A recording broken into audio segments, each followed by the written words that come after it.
प्रणाम साथियों, मैं हूं देवेश और आज मैं बात करने वाला हूं उन लाखों गरीब छात्रों की जो हर रोज़ एक सपना लेकर उठते हैं एक सरकारी नौकरी पाने के लिए। लेकिन जब वो सपना टूटता है तो वो सिर्फ एक परीक्षा नहीं हारते हैं, वो हारते हैं अपनी मानसिक शांति, अपना आत्मविश्वास, अपना आत्मसम्मान और अपना खुद से ही एक भरोसा उड़ जाता है उनका। ऐसा ही आज के टाइम पे छात्रों के साथ हो रहा है, जो विगत कई वर्षों के साथ हर वर्ष सुनने को मिल जाता है कि नीट के पेपर लीक हो गए हैं। आज एसएससी के एग्ज़ाम में इस तरीके की इतनी घटिया सर्विस दी गई है, जो पहले कुछ सालों में अभी देश के लिए सबसे गंभीर समस्या बन गई है कि उनके एग्ज़ाम लीक हो जा रहे हैं, उनके एग्ज़ाम सेंटर पे सुविधाएं अच्छी नहीं हैं। और जहां सरकार अपने चुनाव प्रसार के लिए इतने बड़े पैमाने पे इतने बड़े राज्यों में हर वर्ष किसी न किसी राज्य में एक चुनाव होता है और उस चुनाव का रिजल्ट भी सही टाइम पे आ जाता है, लेकिन हमारे यहाँ ऐसे हमारे छात्रों के साथ क्यों हो रहा है? आइए जानते हैं सच क्या है। तो सबसे पहले हम बात करते हैं एसएससी के। आखिर ये एसएससी इतने प्रोटेस्ट में क्यों आ रहा है? क्यों आज के टाइम पे सोशल मीडिया पे हर जगह एसएससी के लिए ट्रेंड निकाला जा रहा है? पहले हम जानते हैं एसएससी है क्या।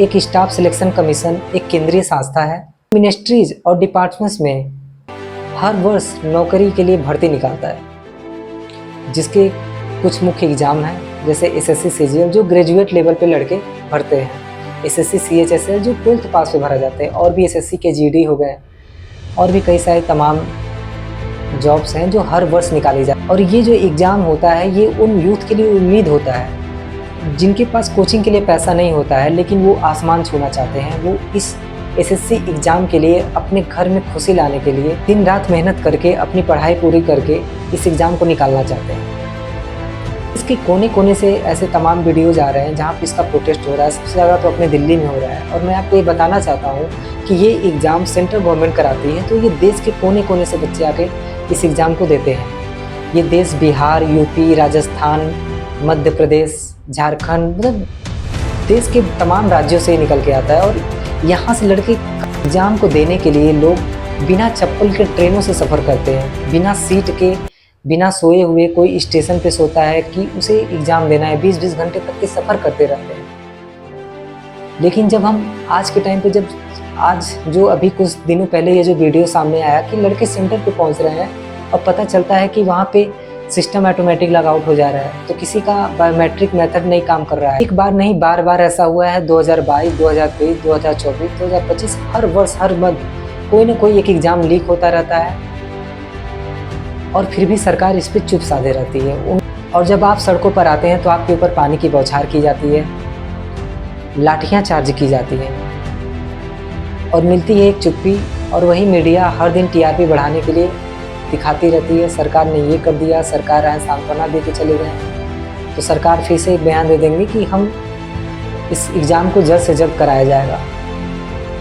भाई साहब, क्या छात्रों के सपनों को इस तरीके से रोका जाना चाहिए? बात करें एसएससी और यूपीएससी की, दोनों के सिस्टम में इनइक्वालिटी है।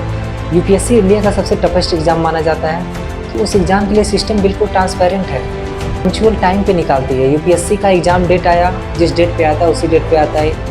थोड़े बहुत ऊपर नीचे कभी हुआ है, इनका हर साल शेड्यूल फिक्स रहता है। एग्ज़ाम डेट आया, नोटिस आया, लड़के मेंस दिए, फिर एग्ज़ाम कंप्लीट भी हो गया, अगले वर्ष उनका रिजल्ट भी आ जाता है। एसएससी के साथ क्या, आज नोटिफिकेशन आया, कल एग्ज़ाम डिले है, और भी तमाम प्रकार की जो चीज़ें अभी देखने को मिल रही हैं। यह परीक्षा ही नहीं, एक मानसिक उत्पीड़न है। जी का बेटा तो बीसीसीआई का पदाधिकारी बने हुए बैठा हुआ है। अशोक गहलोत जी का बेटा राजस्थान क्रिकेट का अध्यक्ष बना हुआ बैठा है। लालू यादव के बेटे मंत्री हुए बने बैठे हैं।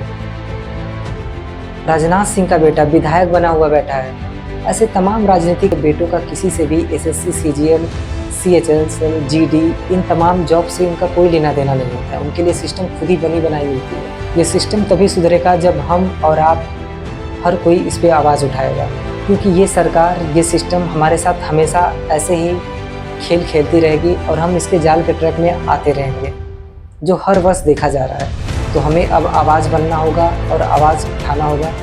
और ये मेरा वीडियो बनाने का यही था कि मैं एक सोच वर्सेस सच के साथ ये वीडियो बना रहा हूँ, क्योंकि राजनीति से ऊपर उठकर हर सरकार से सवाल पूछने का। एसएससी सुधार अब नहीं तो कभी नहीं। शिक्षा में सुधार की बार शिक्षा में पारदर्शिता की सरकार।